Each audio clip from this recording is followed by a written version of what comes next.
Hey guys, welcome back to the channel. Alright, for today's painting, I actually have two sources of inspiration for this. First, it was somewhere along the lines of a point of view from someone with a bad eyesight.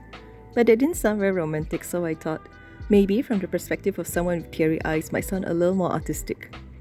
Jokes aside, my eyesight is pretty bad. So at night it does look a little like this.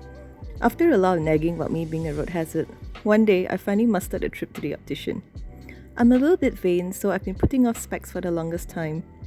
Instead of a sexy secretary look, which was what I was going for, I end up looking like some stereotypical Asian geek sidekick in an American movie. Contacts are not an option because I definitely don't have the time nor patience to jab my eyeballs for half an hour while getting ready. But when I finally tried on the glasses, everything is like magnified and intensified. I don't remember my paws looking like Mars craters, or knew of the existence of those little creases below my eyes, and I immediately took the glasses off. Let's just say I prefer the world a little blurry, and I'd rather stay delusional and a quarter blind for now. Okay, so for the angle or creative direction for this painting that I was going for, was perhaps something a little more melancholy. Way before my current YouTube stint, love was my favorite source of inspiration to paint or write. It's such a powerful feeling, and with just love itself, it opens up to so many other portals of raw emotions. On one hand of the scale you get euphoria, and on the other hand you get sadness, and all the other sub-emotions in between. It's a little sadistic, but I thrived on creative sadness. Lines were written, canvases were painted, and when they were finished, I would be amazed at myself, if I must say. They were a form of therapy to channel my sorrows productively. I mean, if I could one day monetize them, then at least my tears would not have been in vain. But once those emotions are gone, it's impossible to replicate the same work. In fact, at times I feel I'm just painting and writing very generic stuff. And my book is still on hold because I could not carry forward any of the feelings that I felt ages ago in the present writing.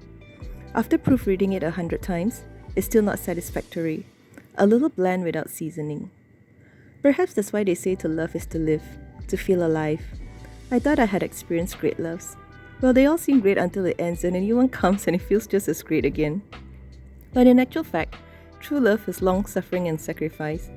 From that perspective, perhaps, I may not even have loved at all, and I was probably just young and naive. Okay, I have no idea how we came from bad eyesight to love, so I'm going to cut short my random ramblings here. This painting was a lot more difficult than I thought. I can't say that I hate it, nor do I love it.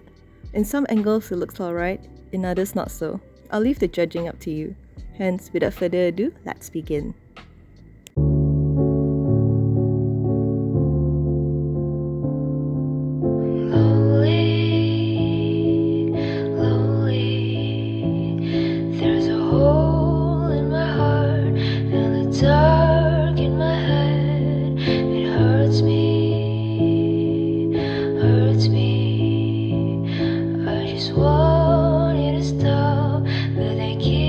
Screaming it in my mind.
around.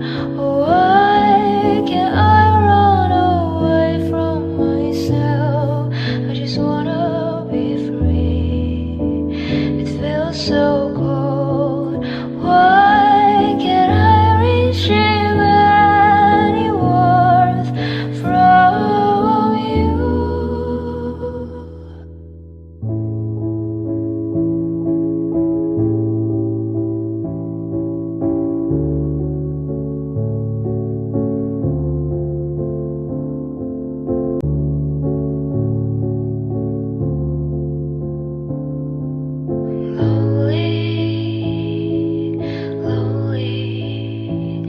There's a hole in my heart and the dark in my head. It hurts me, hurts me. I just want it to stop, but they keep screaming it in my mind. Oh, how I hope they will go away and leave me in peace. All alone, I thought I could get over this pain, but I'm here stuck again. Empty, empty, so empty. Even if I have people around me, help me go out of this room with the lights around. Why can't I run away from myself? I just wanna be free. It feels so